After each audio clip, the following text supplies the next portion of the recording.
नमस्कार दोस्तों, merchant navy ऐसे करें में आपका बहुत बहुत स्वागत है। ये वीडियो पार्ट 3 है। इसमें मैं आपको बताने जा रहा हूँ या हम सीखने जा रहे हैं कि अब अगर आप ऑन बोर्ड शिप पे हो तो आपको टाइमिंग क्या होगा। अभी फ़िलहाल अगर 1 बज रहा है तो हम वहाँ पे ऑन बोर्ड पे ऐसे नहीं बोलेंगे कि 1 बज रहा है। तो यही कुछ खासियत है ऑन बोर्ड वेसल पे जॉब करने की। अलग अलग तरीके की टाइमिंग्स होते हैं। आज मैं कवर करूँगा टाइमिंग क्या होती है, कैसे होती है। 2400 आवर्स के हिसाब से हमें टाइमिंग बतानी होती है, ये आपको कवर करूँगा। उसके साथ में एक हमको कॉलेज में सर्कल करके बताया था कि ड्यूटी टाइमिंग क्या क्या होती है। शायद से हर एक वेसल पे अलग होगी, पर हमें जो बताया था वो मैं नॉलेज आपको शेयर करने वाला हूँ इस ऑनलाइन क्लास में। उसके साथ ही साथ आपको कुछ टिप्स बताऊँगा, या इंग्लिश के अगर आप मर्चेंट नेवी में हो तो आपको इंग्लिश आना कितना ज़रूरी है, आप अपनी लाइफ में आगे कैसे बढ़ सकते हैं, अपनी इंग्लिश कैसे इंप्रूव कर सकते हैं, उसके बारे में मैंने ये वीडियो बनाई है। तो चलो वीडियो को एंजॉय करो।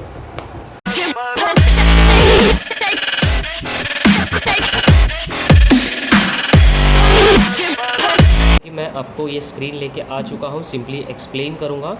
ये एक्सप्लेनेशन के बाद फिर आपको समझ में आएगा। तो 000 आवर्स से 0400 आवर्स ऐसा होता है टाइमिंग।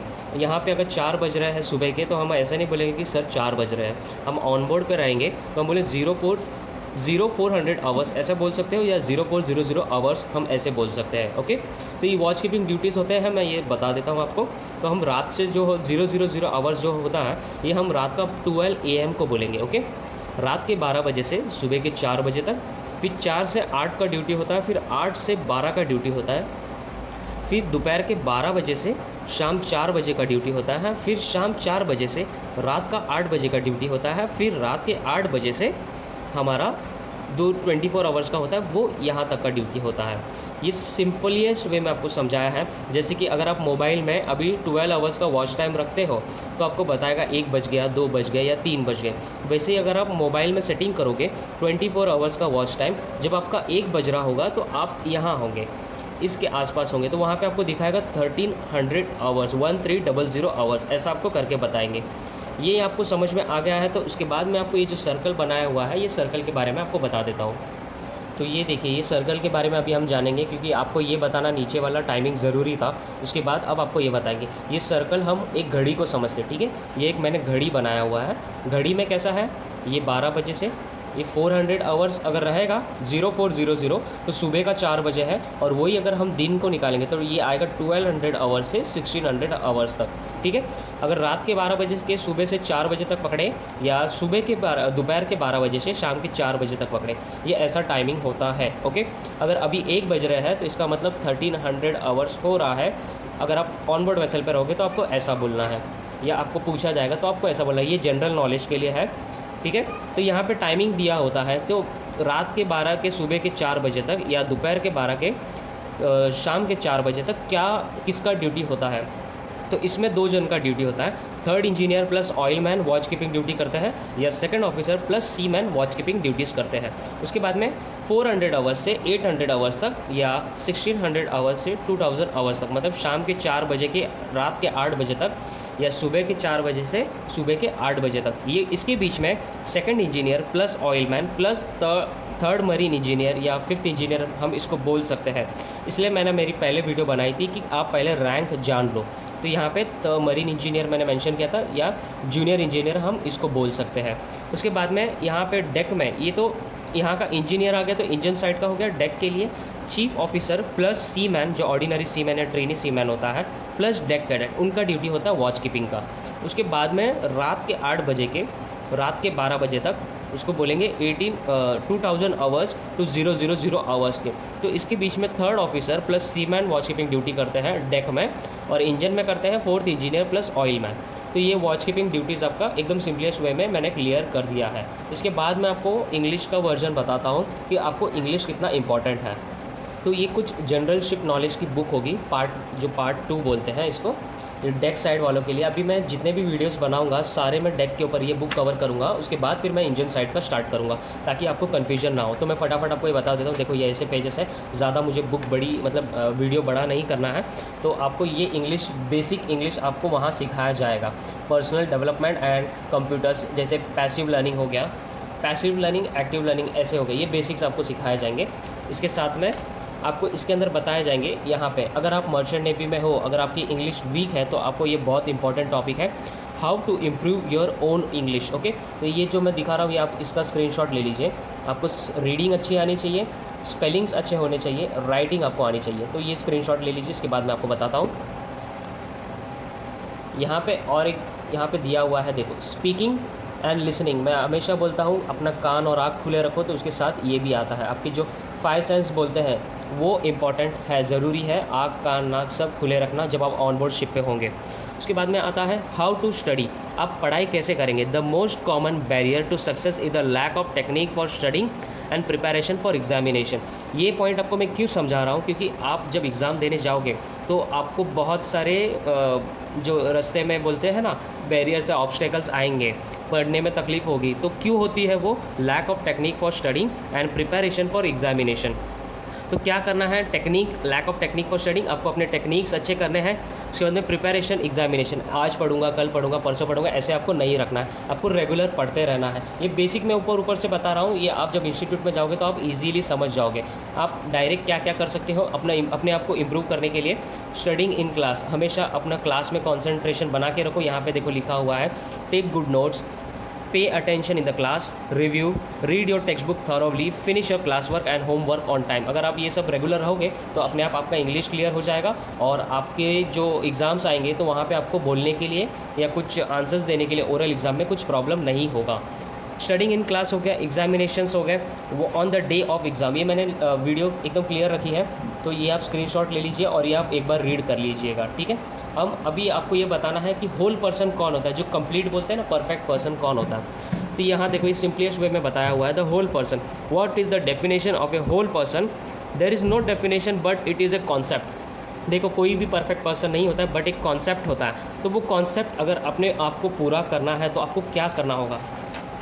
जो परफेक्ट पर्सन बोला जाता है उसके लिए आपको क्या क्या चाहिए, आपको नॉलेज चाहिए, आपको स्किल्स चाहिए, आपको एक एटीट्यूड रहना चाहिए और एक अच्छे वैल्यूज़ रहने चाहिए। तो ये आप स्क्रीनशॉट ले लीजिए और इसे पढ़ लीजिएगा। इसमें से अगर आपको कुछ समझ में नहीं आ रहा है तो आप मुझे कमेंट बॉक्स में बता सकते हो। ये स्क्रीनशॉट लेके आप एक बार पढ़ लीजिए। उसके बाद द मोस्ट इंपॉर्टेंट मेरे को ये जो कंप्लीट करना है, आप how to succeed in life. ये देखो, बहुत सारे वीडियोज़ आपको बताए जाएंगे, पर ये मैं क्यों बता रहा हूँ, ये मर्चेंट नेवी का एक इंपॉर्टेंट पॉइंट है। How to succeed in life, क्या क्या चाहिए आपको मर्चेंट नेवी में। अगर आप हो, आपको अपना इंग्लिश इंप्रूव करना होगा, आपको मैनेजमेंट अच्छा रखना होगा, आपको कम्युनिकेशन अच्छा होना चाहिए, कम्युनिकेट, आपको पढ़ाई अच्छी आनी चाहिए, लर्न मतलब सीखना ज़रूरी है, और सोशलाइज होना ज़रूरी है।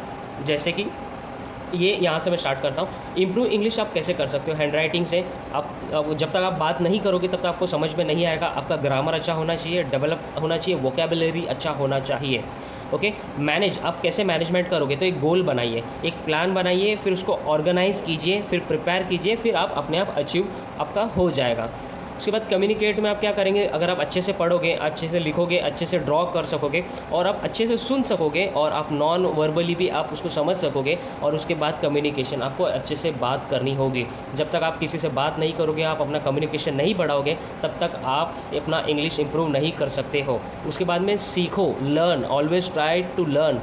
क्या करना है, आपको नोट्स बनाने हैं, अपना असाइनमेंट्स बनाओ, राइट लैब रिपोर्ट्स, जैसे थ्रू शेयरिंग। अगर देखो आपके अंदर वो एटीट्यूड है कि आपको जो नोट्स बनाए हैं आप अगर शेयर नहीं करोगे तो देखो आपका तो कुछ नहीं होगा, लेकिन सामने वाले का लॉस हो सकता है। अगर आप अपने जो भी असाइनमेंट्स, आपके पास जो नॉलेज है, अगर आप शेयर करोगे तभी आपको भी नॉलेज मिलेगा। ये हमेशा दिमाग में याद रखना। उसके बाद सोशलाइज, जो बंदे बोलते हैं नहीं हमें अकेला रहना पसंद है, तो प्लीज़ आप यहाँ पे वो एटीट्यूड मत यूज़ कीजिए। यहाँ पे आपको क्या करना है, टीम वर्क रहना है, हमेशा हेल्प अदर्स, कल्चरल एक्टिविटीज़ होगी, स्पोर्ट्स एंड एक्टिविटीज़ होगी, और मेक फ्रेंड्स, ये बहुत इंपॉर्टेंट है। जब आप ऑन बोर्ड जाओगे तो आपको हमेशा दोस्ती बनाए रखनी है। ओके, ये बहुत सिंपलेस्ट वे में मैंने बताया how to succeed in life. इसका चाहिए तो आप एक चार्ट बना लीजिए और ये अपना माइंडसेट बना के रखिए, क्योंकि आपको इंस्टीट्यूट में इंग्लिश के बारे में ही सिखाया जाएगा। ये टॉपिक मेरी कवर हो गई है, इसके बाद मैं और अलग अलग टॉपिक बताता हूँ। तो अब आती है, ये चैप्टर में जल्दी जल्दी कवर करने की कोशिश करूँगा। यहाँ पे क्या है, हाउ टू बी प्रेजेंटेबल, अपने आप को प्रेजेंट, रिप्रेजेंट बोलते हैं, कैसे करें। टिप्स फॉर मैन, अपने टिप्स है, जैसे अपने दांत रोज घसीए, carry breath mints, shower before going to work, shampoo your hair every 2 or 3 days as needed, have your hair cut and trim at regular intervals, be clean shave, dry and style your hair neatly, clean and trim nails, use deodorant or talcum powder, clean and iron your uniform, polish your shoes, don't wear jewellery. अगर आपको representable रहना है तो ये सब आप points follow करोगे, तब जाके एक आप अच्छे रिप्रेजेंट अपने आप को कर पाओगे। उसके बाद ये वुमेंस का आता है, पर ये आप डायरेक्ट स्क्रीनशॉट ले सकते हो, मैं बुक ऐसा रख देता हूँ। और ये स्क्रीनशॉट लेने के बाद अपना नोट्स बना लेना। इसका नोट्स बनाने के बाद मैं आपको और टॉपिक कवर करा देता हूँ जल्दी जल्दी।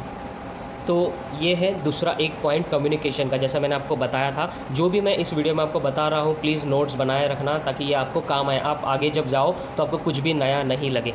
कम्युनिकेशन के लिए क्या क्या चाहिए? नीड चाहिए, प्रोसेस चाहिए, मोड्स क्या क्या हो सकते हैं, और बैरियर्स क्या क्या हो सकते हैं। तो कम्युनिकेशन फॉर नीड क्या क्या चाहिए? सेंड एंड गेट इन्फॉर्मेशन, हमेशा अपना नॉलेज बांटो और नॉलेज लो। सोशल, जो मैंने पीछे बताया था, हमेशा दूसरे को हेल्प करो।